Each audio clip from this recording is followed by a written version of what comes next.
help me, blah blah blah. I won't bore you with another story. Even if I wanted your help, you couldn't give it to me because your help is useless. Why? Because you're not a member. I just wish that I wasn't either. It all started innocently enough with a phone call. I'd been up for a few hours unpacking and cleaning and waiting for the plumber to call. I just moved into a cabin and the contractors fucked everything up. Because of that, I now have the wonderful task of making calls to competent people that can fix what the original contractors did wrong. The phone rang at 12:06. Not bad, I thought. Usually plumbers don't bother to call or show up until 5.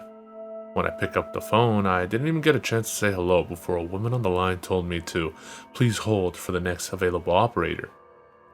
I hopped up and sat on the cabinet in the kitchen. It was one of the few places in the cabin not occupied with boxes. Elevator music leaked into my ear.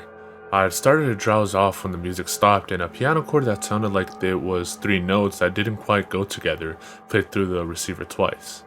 A voice came on the line. "Welcome to Boothworld Industries. My name is Samantha and I will be your operator today. Name?" I didn't know what to say, so I told the operator my name. "Sir, we know who you are. I'm your operator. Please give me a name to access." "I don't understand," I said.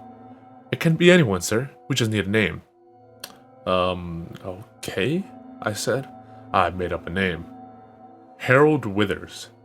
"Sir, as your operator, I must point out that fictitious names, or the names of people that you don't know, cannot be used." "Used for what?" I asked. How had she known that I made up that name? The whole thing felt like it was some sort of prank, but hardly anyone knew my new phone number. "Remodeling." "Remodeling? Is this the plumber?" I asked. "Welcome to Boothworld Industries. My name is Samantha, and I will be your operator today.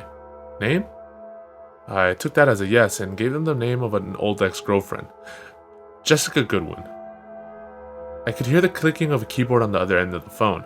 It sounded like the woman was pounding the thing with her fist. After a few moments, she returned.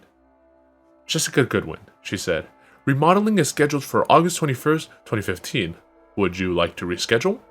I was silent on my side of the phone. I couldn't believe this. Someone had to be playing a prank on me. "Who is this? Is this you, Jessica? Are you playing a prank on me?" I asked.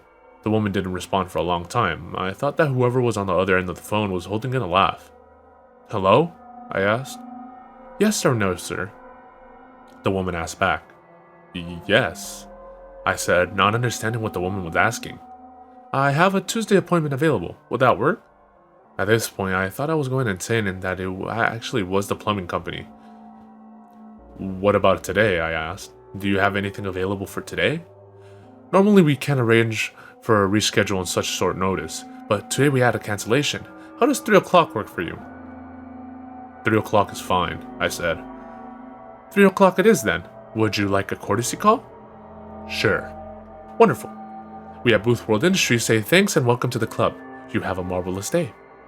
That strange chord played twice again, and the line went dead. I rolled my eyes and went back to unpacking. My phone rang at 3 o'clock on the dot of that afternoon. "Hello?" I said. "Sir, this is Samantha with Boothworld Industries again. Your courtesy call begins now." "What do you—" I began to say, but was cut off by those diminished chords blaring into my ear. Then I heard Jessica's voice. "Why are you doing this?" Jessica asked. I could hear the tears in her voice. "Jessica?" I asked. "Sir," the operator said, "she cannot hear you. This is courtesy call. The appointment has already concluded." "Please," Jessica begged. "Please don't do this. I'll do anything.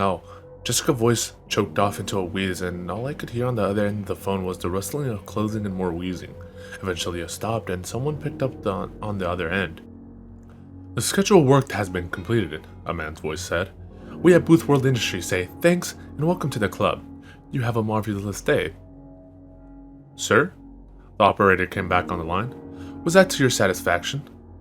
I sat there for a long time, cold sweat dripping down my ribcage. Jessica was my ex, because I walked in on her and my best friend fucking at a party in high school. I smiled and whispered, "That was perfect."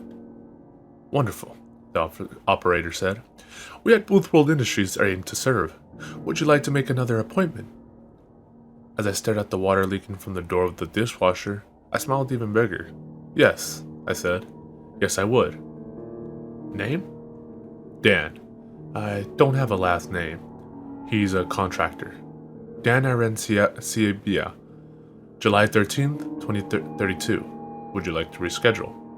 Yes, I said. How would Wednesday work for you?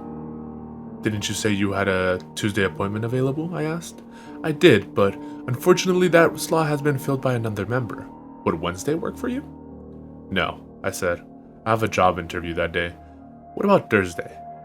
Unfortunately, Thursday will not work. You're due for remodeling Wednesday night. What? I asked. She repeated the exact same thing to me again. Can we reschedule my remodeling? I asked. Of course we can, sir, the woman said. It sounded like she was smiling on the other end of the phone. There's always a way. I waited for her to tell me how. She didn't speak. How? I asked. Boothworld Industries is always looking to add new members. We are, of course, a membership by invitation only club. Sadly, our membership numbers have fallen in recent years. Economic recessions, wars, politics. What we would like you to do in order to avoid your own remodeling appointment is help us add several new members. The light at the end of the tunnel, I thought. How many members do you need? I asked. 1,000. I choked. 1,000? Yes, sir. Otherwise, we'll have to keep our scheduled appointment. We must inform you that the member that scheduled this appointment did request a courtesy call. Everything stopped at that point for me. All my life I just skated by, not doing anything, not making a difference. My mouth actually dried up. I'd always thought that was just a thing people wrote in books to be dramatic. It's not. I'll get you your 1,000 members, I whispered. We at Boothworld Industries say thanks and welcome to the club. You have a marvelous day. The connection ended. I hung up the phone and stared at it for a long time. I'm scheduled for remodeling on Wednesday, and someone will be getting a courtesy call to listen to my last few breaths if I don't get 1,000 members to join Boothworld Industries. It's funny, I'd always wanted to join an elite club, Skull and Bones, New World Order. I'm not sure how I got in, but now I'm a member. I've got until Wednesday to enjoy it. Like I said at the beginning, even if I wanted your help, you couldn't give it to me because you're not a member. Membership is by invitation only. I'm inviting you in. You can help me. Just call 630-296-7536.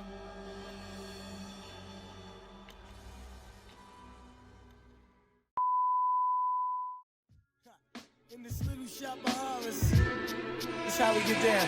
Yeah, enter the projects on the prairie, scary. Greet you at the gate with Bloody Marys. Blood, a rail full of blood. Back to the cemetery, get more blood. Standing on the grave, drinking blood, smoking bones. We seen a crew of ghouls running by with stolen tombstones. With Hell's Angels on the chase, they lost the bust of black skull. Want your embrace, they tie you up in chains and they stomp on your face. They go to purgatory and they beat the fucking case.